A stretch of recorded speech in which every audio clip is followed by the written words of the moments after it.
Hello, ladies and gentlemen, and welcome back to the coverage here on the second stream for the International 2015 Group Stages. It's myself, ODPixel and Draskell, and we're ready to get ourselves into what is the third series that we've covered today in Game 2 between MVP Phoenix and Na'Vi. Obviously, first game, if you missed it, you missed out on quite a spectacle as Phoenix were able to take a game against Na'Vi. Now, with this second game, what's the game plan here? What went wrong for Na'Vi, or in your words, would you say what went too damn well for Phoenix that Na'Vi want to look at stopping them from doing this time?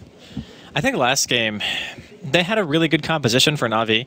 They had a very clear timing window where you have double blink on the Shaker and then the Magnus. And with PA, you rely on that Empower to just deal a ridiculous amount of damage and then just go end the game after a couple of good team fights, right? Like you had a really good initiation tool in the RP, and you had backup initiation in the Shaker. And with the way that Seneko played earlier, I was like, yeah, you know, you pick Shaker for him. He is very good on the hero. It's one of his most played, one of his best performing heroes. It didn't seem like that plan was bad. But Seneko kind of had an off game, you know? And Na'Vi, they're going to open things up here with a Funnick Bounty Hunter and a Shadow Fiend. And now, Bounty Hunter is a hero that Funnick was playing a super long time ago, right? It's his hero. Like, he was known for Bounty Hunter, and he was known for Clinks before really anyone else played it. When he played for Empire, these were the heroes that he really, really enjoyed. So I'm excited to see him back on that. For MVP Phoenix, they played a phenomenal game. Like, their coordination during the team fights was actually the thing that was most surprising to me, and their ability to focus down the primary targets, and March especially, like his disruption during those team fights and making sure that Dendi couldn't get his ulti off, and they managed to kill Seneko multiple times before he was able to echo. That to me kind of sealed it for Na'Vi in Game 1. So looking to tie things up here, Na'Vi with a very strong opening 2. They are going to give away Gyro Tusk, though, to Phoenix, and that is a scary combination. Absolutely strong heroes across the board being touched up by both sides here, and yeah, as you were saying, Phoenix, they obviously love the Bounty Hunter themselves. The fact that Na'Vi this time picking it up against them, and you'd imagine obviously with a team like Phoenix that do obviously want to run this bounty, they're going to essentially maybe know what to do against it if they play it as much as they do. Every team knows, like, Bounty Hunter has just been picked so often in 6.84 that if you don't know how to play against it, you're probably not a Tier 1 team, because every Tier 1 team plays it pretty much. So I wouldn't be shocked at all to see MVP prepare for the Bounty Hunter lineup, and even just banning out the Clockwork. Yeah. That's kind of just saying we want our Bounty Hunter to be able to do well, because all a Clockwork has to do is carry dust, and if you hookshot into Cog's battery, the Bounty Hunter can't live through that. Like, you just die. You have no counterplay. So I'm thinking right now for Na'Vi... Wait, Phoenix banned the clock. Oh, yeah, excuse me, sorry. I read it backwards. Okay, so... I mean, I guess it kind of in a, not for the bounty, but for the Tusk, in the sense that clock can disrupt a lot of what Tusk wants to do when he goes... Yeah, I mean, that's definitely true as well. But I'm actually surprised that 10 seconds they banned remaining. it. I thought Na'Vi would ban it for sure, but I definitely misread that. So 5 seconds now we're looking at Dazzle ban. Pretty standard stuff. I wonder if they're going to go for another Shaker, or if they're going to go back to the Wyvern. I think Wyvern's been banned. First ban. They Phoenix banned it out this time. Oh, yeah, that's true. Yeah, so okay. they has to be straight in there. They really don't want Seneko playing his Wyvern, which is understandable.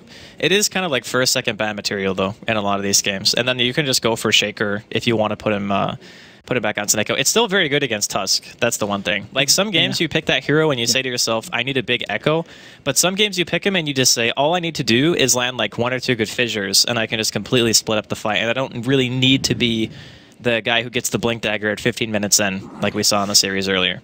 How are they actually going to ban out the breach? So they're banning out all these kind of offlane heroes when, I mean, you would expect it to be the Funnick Bounty. I mean, maybe they're going to put someone like Hearthstone and have it as a roam. But I don't know. It is his hero, and you'd expect it to be on the offlane, but maybe they're going to look to put someone else in that position and have whoever is playing the bounty be more mobile. But nonetheless, Phoenix really taken away a fair few of the strong offlaners. And this time we've been Na'Vi banning out the Undying. We've obviously seen them play it before, but I think they'd respect how strong that hero can be with a Gyrocopter and a Tusk. It can be absolutely destroying if you can get that alongside those heroes. And now with the third pick from Na'Vi, I mean, it is a question about the Shaker. Do they take the Shaker? Obviously, the first game we saw Shaker today was absolutely incredible from Seneko. Last game, he still found a few good Echo Slams, but it was just not on the same level as the performance, unfortunately, that he had in the previous one. But nonetheless, very nice against the Tusk, and also very good to have when you've got an SF in the mid lane. It's been a polarizing performance for him today, like overall. So I still think you kind of have to be comfortable, though, with picking it. It's just a hero that you play so much, and it's still very good. Yeah. Like, there's nothing wrong with picking the Shaker in this scenario. It's just a matter of, like you mentioned, is Seneko actually going to be the one who was supposed to play Bounty? And with the Darkseer pickup, it kind of just solidifies the fact that... And they're not going to put Funnick on the Bounty. They're just going to give it to Seneko instead and let him try to... Or Artstyle could play it, too. Yeah, I think it's actually maybe more likely that Artstyle plays it even than Seneko in this case. But it does mean Funnick is going to play Darkseer. I mean, with the Darkseer now picked up, I'd really like to see the Earthshaker come into play here. I think it would be very nice, yeah, if they put the Funnick... It's 3 melee, though. I guess so. I guess that is the weakness we've got here. 10 seconds remaining. 3 melee is... Maybe it's not as bad when you have a support like Bounty Hunter who's known for roaming around. Typically, you don't want to have 2 melee supports if they're going to be around the same area on the map. It just seems a little bit weaker. But if you have 2 supports who are not on the same side of the map, and one of them's kind of roaming and the other one's just sitting in lane trying to babysit, maybe it's a little bit more acceptable in that case. In the Vacuum, Echo, and like Fissure combo, it does seem very alluring. Like, that combo is definitely strong. I'm just wondering if they want to actually pick that many melee when they're up against Gyro and Tusk. Because they're both very good against melee heroes. Indeed. And the third pick from Phoenix, actually a hero that we haven't really seen had a look on many of the series today, but nonetheless a very strong one. Witch Doctor will be the pickup, and I believe it is Phoenix, isn't it, who are the team that they're crazy for this guy. I believe their 6.84 win rate is something like 10 wins and 1 loss with this man. So for them, at least, if you want to win a game, you pull out the Witch Doctor, a hero for them at least with over 90% win rate. And this is the game to do so. If they can take a series against Na'Vi, that's going to be very good in their progression through the group. I like the Witch Doctor pick too, just for the sole purpose that right now, if you look at their lineup, it's very well balanced in terms of damage output. Like, they have good magic damage. The Death Ward obviously going to supplement the physical DPS once BKB start coming out. They're not picking a team that just gets hard countered by magic immunity. And we've been seeing a lot of that today, right? Like, we talk about the item timing and the composition timing of, okay, we need to win the game by this point, otherwise BKBs just totally screw us over. And they're not picking lineups like that, which I really, really like. And Na'Vi right now, they're kind of in the same boat. Like, they have good physical damage with the SF, and they're going to have the magical damage coming out from the Darkseer. And, of course, Bounty's kind of like a hybrid of both. Like, he can shuriken, but mostly he's just there for the track. So, teams kind of adapting, making sure they're not picking up, like, nothing but magical DPS. Like, sometimes you pick, like, Lina mid, and then you have, like, Shaker support with a Lion, and then the enemy team buys a BKB, and you're like, oh, actually, we just don't deal any damage to you anymore. You know, that kind of stuff happens. So, Vayne picked up. I mean, that is Artstyle's hero. So I guess we are looking at a Seneko Bounty Hunter. Yeah. Funnick on the Darkseer, and of course, still just waiting for Havor's hero on the side of Na'Vi. Phoenix themselves. We can imagine that it's going to be March on the solo lane Tusk, and either Febby, of course, or Nuts on that Witch Doctor. Okay, no. Okay, so it is going to be more of a roaming support Tusk, and March will pick up the Spirit Breaker once more for that offlane. Huh. Interesting. I mean, this is a fighty lineup, I guess you could say. Like, Spirit Breaker, Tusk, and Gyro, they all want to fight in the early game. Witch Doctor is also very good, so if you... I wonder if he's going to go Maldic this game, or if he's just going to go for Voodoo Restoration. I mean, 1 point into Voodoo Restoration is pretty standard. But some people, with this style of lineup, if you Maldict and you have a Tusk and a Gyro go in, that hero's a goner. Like, if you live through the Rocket Barrage itself, the Maldict will likely kill you. So I'm kind of wondering if he's going to go for the offensive build, or if he's just going to be content to go for the heal. And Na'Vi, they have a couple of ways to stop the Spirit Breaker charge, but they can't really pick Earthshaker at this point, right? Because they need to carry. Yeah, they need a Vorcer. So there's a couple of ways to stop charges, but I think the Spirit Breaker is going to be arguably more disruptive in this game than he was in the previous one. Because at least in Game 1, they had like Magnus RP, they had Earthshaker to be able to stop him from going in. You know, they had Queen of Pain, who, yeah, she built a bit tanky, so she doesn't really worry about the Spirit Breaker that much. She can blink away. This game, you got a bunch of heroes that really can't move around, and you're pretty much looking at Surge to get out. Like, that's your out right now. Radiant team pick. Okay, final ban from the side of Phoenix. They're going to take away the Juggernaut, pretty much like they did in the last game here as Na'Vi. Well, something they do normally like to do, leave that Havor's hero for that final pick. And let's see what they're going to go for this time. It's going to be the Slardar. Right. Okay, they've got the SF, as we talked before, when it was picked up before. That combination with the amount of physical DPS you can get out between these two heroes. And TA is going to be the final selection from Phoenix, and we have seen QO do an absolutely amazing performance on TA previously. Let's see if we can do it this game. I mean, TASF in the mid lane, how's it pan out? Well, TA has the advantage for sure. In fact, if the lane is left completely alone, and both heroes just get the 1v1, at level 6, the TA will just kill the Shadow Fiend, like just straight up. So basically what happens is when the TA is going to hit level 6, the supports typically go give him sentries, just so you can make sure that if the TA traps are dropped on your high ground, you have to kill them. Because the trap just sits there, and he gets one off, and he has another one off cooldown, he can drop it on you. You get tower dove, and there's no way you can contest, because Shadow Fiend does not have any instance damage. He has nothing but like big hits, so raises and right clicks. But that's not enough to break through refraction in time. Remaining. You end up getting dove. So what I imagine is that they're going to have art style pretty much sit around mid. Try to do what he can, you know, let Dendi get off to a decent start, and you'll start seeing him push the wave out really hard once he gets to level 5 and 7, and then potentially you can farm some stacks if Na'Vi are able to do that. But they might also use... Are they going to use Seneko, or are they going to use art style? I guess it's probably better and safer to use art style, because he can just go mid and even skill Enfeeble if he wants, or he can just get Nightmare and be generally annoying, and then you can just have a Havost farm safe lane.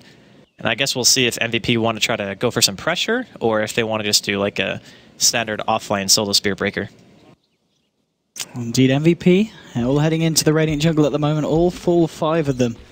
And of course, it is that situation where you've got to line up with a Tusk, so they're going to be very happy looking for an engagement at this time of the game. Question is, are Na'Vi going to walk into it? Seneko leading the way here with the Invis. Do they have any sentry? They do have a sentry on Febby, so if Febby drops a sentry here, just perchance, they might be able to find something, but no, Seneko keeping his distance. 30 seconds to doesn't want any chance of that happening, and it looks like Na'Vi going to be able to play safe enough to not get themselves caught out at this point. They saw the Invis, though. They pinged it out as soon as the second Shadow Walk came out. Let's see if, can they contest this rune? The QO guarding at the moment, the rest of MVP ready to come down the river. Top lane, Dendi will be able to get the bounty rune for himself. Seneko might look for a cheeky steal, but no, it's a little bit too cheeky for him. He's going to leave that one the way of QO, and both of the mids on respective sides grabbing themselves those bounty runes. And in terms of the bottom matchup, that is actually going to give Doyle's going to be the money there for a Sao, so he's going to realize that he's potentially going to have a bit of trouble early on with the TA's harassment. And TA herself, of course, with the build she's got, just 50 gold short of the bottle for herself. Yeah, this matchup mid is going to be really rough on Dundee, and Seneko looks to be the one who's going to be sitting mid here. They do drop a sentry straight away, and QO... Oh, they tango at the same time. That was actually insane. I can't believe they both did it at the exact same time. Very quick reactions from both sides. Yeah, but Seneko actually has 2 sentries, so that's not that big of a deal. And he's okay with making this trade, right? Like, giving Dendi an easier lane, it doesn't matter about the EXP so much for the SF and the early lane. It's just about getting the souls. Once he gets the souls up, it's whatever. Like, Seneko can decide to go do whatever he wants after that point. It's just getting Dendi to, like, even getting 5 or 6 souls is more than enough. You gain, like, 12 damage, 14 damage, something like that, and you're pretty much good to go. I mean, what do we reckon about these lanes then? So kind of dual lanes coming out from the side of MVP. You've got March and Febby down here trying to deal with Havost and Artstar. And then top lane you have Nuts. And of course KP dealing with the Funnick Darkseer. Funnick's going to get a lot out of this lane. It's actually very difficult for this particular hero combination to kill him, unless for some reason they're able to stun him while Surge is going out. But it's important to keep in mind that Witch Doctor has a travel time on his stun. So unlike Rubik or anybody else with an instant disable, you're not going to be able to cast it on him when he's surging away, which is typically the best time to use it because you want to circumvent the movement speed that you get from the ability itself. So when you cast Cask, if he's actually surging away already, the stun doesn't hit him until the surge is over, which means he's already too far away. So this particular hero combination is not so great at zoning, whereas bottom, it's like the man's lane. You got Tusk and Spirit Breaker. Eventually, they're going to try to go for kills, but I think Bane is tanky enough of a support to where I don't think either team is really going to kill each other unless they really hard commit. I mean, either way, it looks like Havost is going to have the farm secure for himself here. Artstar able to create the space. Still seeing Seneko. He really wants to try and look for that kind of bottle snipe there, or to get the courier. But it's going to be QR holding onto the bottle and just looking to get the runes instead. Febby there as well, maybe just in case there was going to be any kind of sneaky action going on from the Bounty Hunter. But CS-wise so far, Dendi, thanks to Seneco's helping hand, having a grand old time in the mid lane. 14-13. 13 denies against QO's 3-0. QO getting totally crushed up. If he goes down here as well, this is going to be terrible for him. Dendi getting the first blood as well. I don't think this mid lane could have been won any harder. This is a complete smashing. Like, 16-15 with first blood. Like, this is the dream for a Shadow Fiend. Like, getting a babysit like that, and your bounty hunter also securing you a kill. There is absolutely no way you're going to see a better start than this. Like, I don't really know what QO's game plan is going to be after that. Like, Dendi is already very far ahead. He's a full level behind, and we're going to see Funnick actually will drop in top lane, but he gets a counter kill. Yeah, with the double iron shells by the looks of it. And bottom lane, there's a bit of action going on as well as a Vorst here moving in onto our March. March trying to charge, getting the bastions onto Artstyle's not going to find it. Now the slivering crush of Vorst holding back Febby. Artstyle's salving up, and Artstyle might just move back in. He's going to have a brain sap in a few seconds if need be. Febby trying to run himself away from Vorst, but there's the crush. Double kill for Vorst here. And QO dies again. Oh, wow. So MVP's entire team pretty much just died. Every single person. QO died, Tusk died, Spirit Breaker died, Witch Doctor died. The only person who lived through that entire thing was KP. So we talked about how Funnick was going to get a decent amount out of his lane. He gets a kill. He does trade his life for it, and I think the support actually died after he died, so maybe not the ideal trade. Yeah. But still, Na'Vi, they're off to an amazing start here in Game 2. Dire's middle tower is under attack. Certainly, and 5-for-1 at the moment on the board. And Seneco, as we said, the fact that he was able to secure that mid lane so hard, and he got a fair bit of XP out of it as well, been finding the bounty runes, sitting out halfway through level 3, 4 minutes in. Not bad at all for this bounty hunter that's just been camping mid. Backup has been called in on the mid lane though. Febby now on the Tusk hanging around, and there's also Nuts potentially looking for a wraparound as it's indicated on the map. Dendi going pretty high up onto the high ground. They've got Seneco here as well though for this fight if it kicks off. Nuts maybe looking to try and wrap around onto this one, but he might actually get caught out by Seneco, and they might just go and look for the kill here. Dendi moving in. The paralyzing cast will bounce once. Seneco continuing to chase this down. Nuts should be okay just about with the Voodoo Restoration, and the side of MVP will get themselves out, but still Dendi is certainly getting to the point where you've got to kind of ask yourself, what are Phoenix going to do about him? The real problem is not even what are they going to do about Dendi, it's what are they going to do about Funnick now, because he's left alone. Like, he's level 5 at 5 minutes in. That's great. Like, he's got 1 death, but big deal. He's still getting farm and experience. That's all he really needs. It's not always a matter of what the mid player gets, is how much of a reaction the enemy team has to put towards you because of your performance in the game so far. Like, by Seneco camping mid, he's forced MVP to react to Dendi because of how much farm he's getting, and due to the fact that QO is... I mean, he's level 4. He's lower level than Navi's offlane right now. Like, that kind of thing cannot stand. Like, you have to do something about it. And when you make that rotation, you're automatically conceding the fact that Funnick is going to be getting way more out of his offlane. So now, MVP have the issue of them having to react to Na'Vi. They're not pushing the pace, they're getting pushed. On top lane, we're going to see a bit of a rotation as Febby coming in, maybe looking to see if we can find the Ice Shards to block Funnick off. Cooldown will connect in the Ice Shards. No! They push him out the surge. Just quick enough for Funnick to get himself on the right side of that one. And gets himself out of there, so unfortunately for Phoenix, a rotation wasted. Now that was really close though, to be fair. Like, that was barely off the mark, and Seneco continually being annoying here, chasing down onto QO. He is getting charged though. Yeah, March coming in. Do they have any dust though? Witch Doctor, no, it doesn't look like they do. There's going to be the defensive nightmare anyway, and Seneco is going to be able to get himself out of there. Nothing coming of it for MVP once more, and still just kind of forcing QO back out of the lane. And Dendi's starting to clear up the creep camps here as well in the jungle. And Seneco with this double damage, he's going to maybe go for something onto March if they can find the crush. And there we go, they're going to get it. And with the double damage, I think March could be in a lot of trouble. He has got a charge. No, he's not going to find it. Have forced there with the bashes, bringing down the Spirit Breaker. And that, of course, is going to be the 3rd kill now for your safe lane Slardar, who's having a grand old time in terms of the farm as well. Still slightly losing out there to the KP Gyrocopter. And again, you always talk about KP. It's going to be all about what this Gyrocopter can achieve in the mid-game, and talking about everything in the mid-lane. QO caught out by a Nightmare, but there's going to be backup this time from MVP. Artstyle might be in trouble. Gets the brain sap off. Now with the snowball, keeping QO alive. QO, can he get himself out of this one? Yes, he can. Artstyle will fall, and now Dendi, final right-click, finishes off Febby. So it's a 1-for-1 in the mid-lane. Both supports trading their lives, but Dendi, of course, getting that kill, and now on a killing spree 7 minutes in. Nah, I think he could have actually killed them both. It was unfortunate. I think the way the ice shards were landing, he couldn't get a good line on the third raise. So when they used ice shards and went into snowball, that second raise missed. So he's trying to line up the close range one. March? Oh, he's just going to be able to charge out in time. That was nice. Only just. Yeah, and I think Dendi, okay, he's either, no, he's going Aquila for sure. Never mind, I forgot he has Wraith Band in his inventory. I thought he might be going Yules for this game, which I actually think would be okay. Okay, Suneiko was able to pick off Spirit Breaker there on the retreat back to base. This early game for MVP is a total disaster right now. Can they get, have they got detection? Nuts? Nope. Febby, yes he does, pops the sentry up over here though. Suneiko's going to make the right movement back. Oh, he's going to soak the EXP as well from the TA. That's so annoying. TA's out of mana and out of regen. Can Suneiko get himself this kill? He's going to chase it down. Febby is there to help out the TA, but with the snowball, Suneiko needs to be careful. Can he find it? He might be able to. The Shuriken! He gets the kill. He's going to pay with his life, but I think that's more than worth it there. Finding another kill onto TA. Artstyle is getting charged, but should be able to make his way back over to this right side of the map. And Suneiko might not have had a great game with the second game as Shaker today, but now on his Bounty Hunter, proving to be back on form at the moment. 2 kills, 3 assists, and an invaluable amount of work done to secure Dendi that mid lane. His experience is actually very high as well. Like, he's halfway to 6 already, and it's like not even 9 minutes in. So a roaming hero being almost level 6 at this stage in the game, he is very, very high level for this point. And if he gets that track up early, like, compare his level to QO. QO is level 6!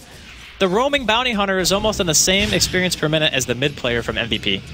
Nightmare onto QO. Artstyle hanging around. Denny moving in with the Requiem from the high ground. He's going to catch a couple of them. The March gets off the Nether Strike, but now they're trying to chase it down. They'll find the kill there with the raises. Bane with the final touch with the brain sap turn. They are going to be able to bring down that Spirit Breaker.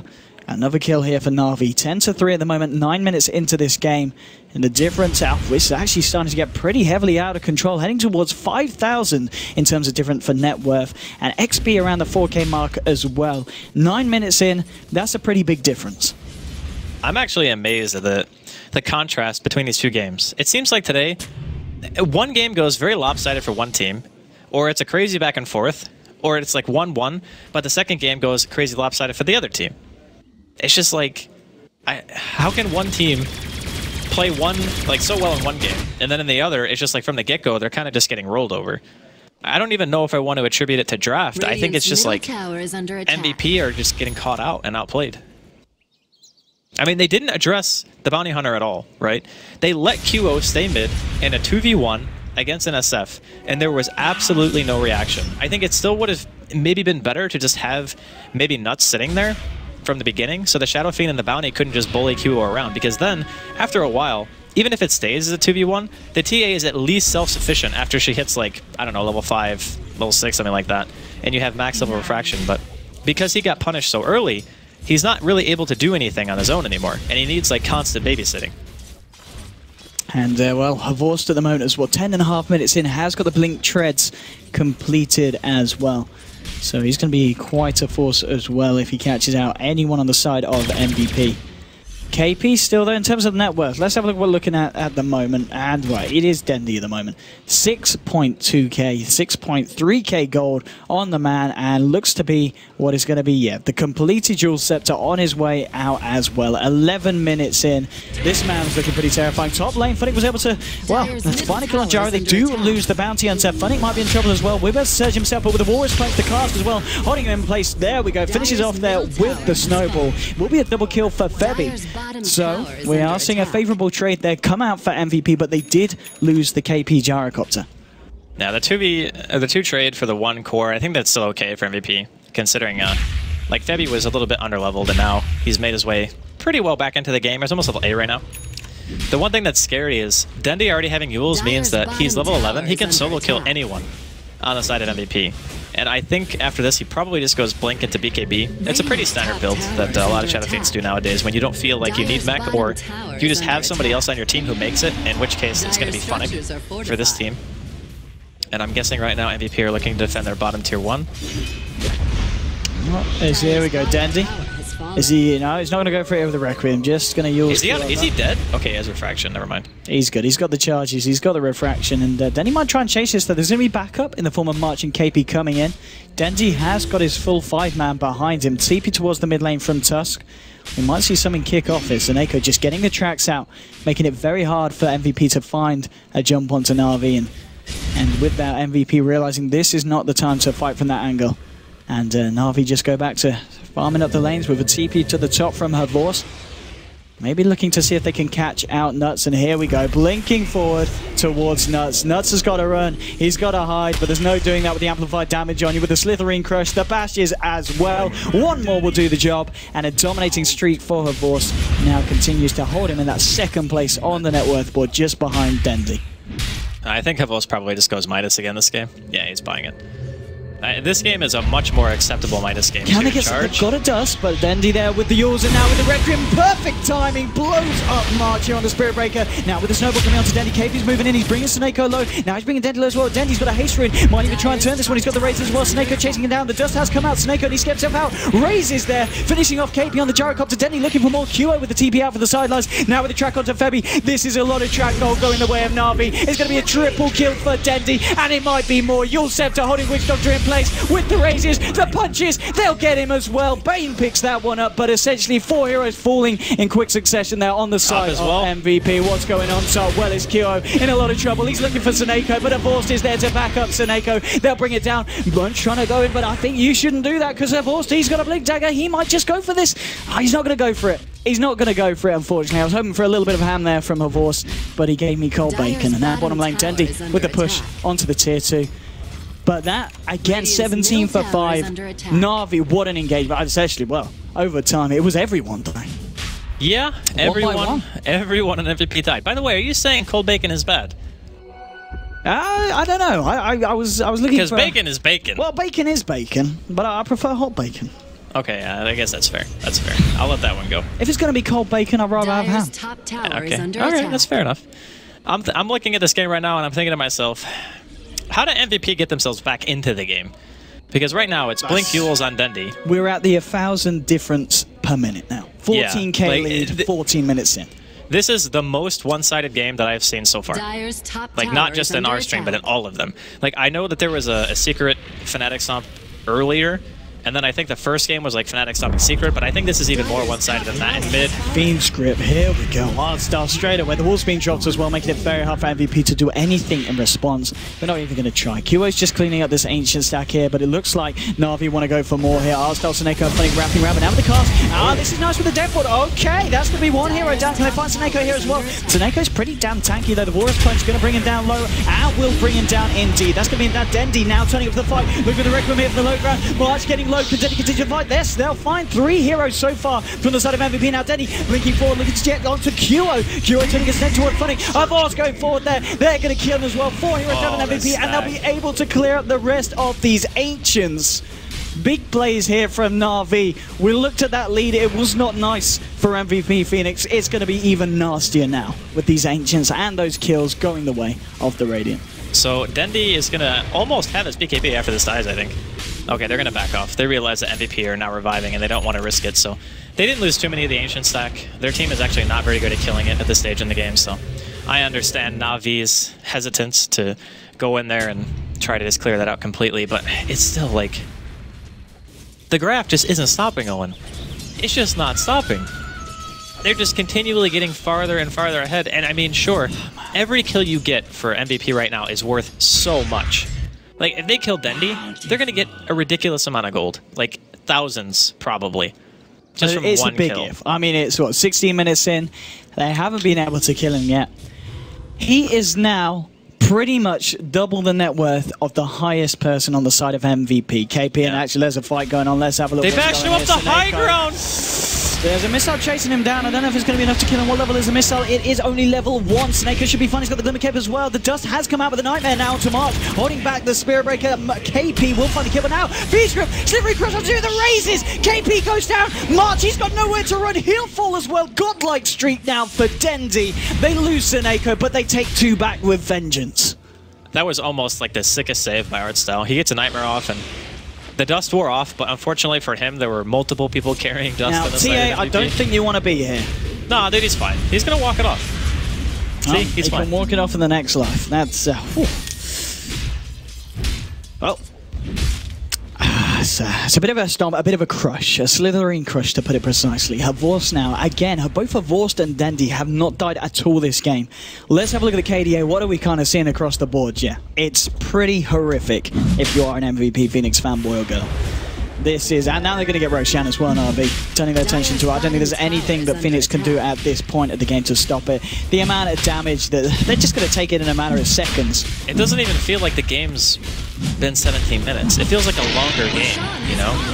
When you see people with this type of item progression, like BKB, Midas, Treads, and Blink Dagger, like on Slardar, and Dendi having Blink, Yules, BKB. 18 minutes in. Yeah, 18 minutes in.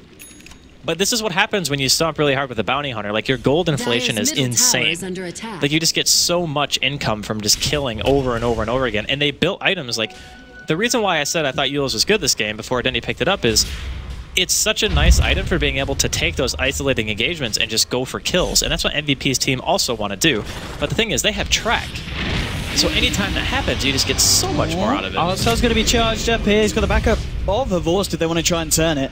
Funnick moving in has the wall available for this fight if it kicks off. And just missing Dendi at the moment. He's looking to try and get the momentum of the creeps, heading towards this tier 2 on the top lane. And it looks like the rest of Na'Vi will head to join him here. And you just feel that Phoenix, they just can't find the time to fight. And at this point of the game, it's going to be so damn hard for them to do so. I just don't know how they're killing the members of Na'Vi at this point. That is the question. Can they actually kill anyone?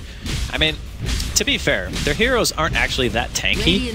Like, even 1400 health, that's doable, right? As long as you're in a situation where Na'Vi are maybe trying to push high ground or you catch them out in the Roshan pit, but unfortunately for them, Roshan's already dead, so...